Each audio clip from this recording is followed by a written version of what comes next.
أعوذ بالله من الشيطان الرجيم. بسم الله الرحمن الرحيم. الحمد لله رب العالمين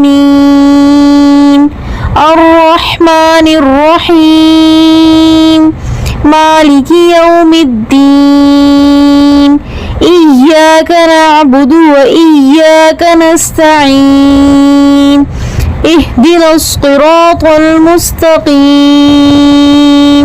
صراط الذين أنعمت عليهم غير المغضوب عليهم ولا الضالين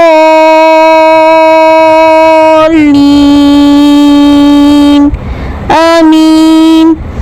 قل أعوذ برب الفلق من شر ما خلق ومن شر غاسق إذا وقب ومن شر النفاثات في العقد ومن شر حاسد إذا حسد.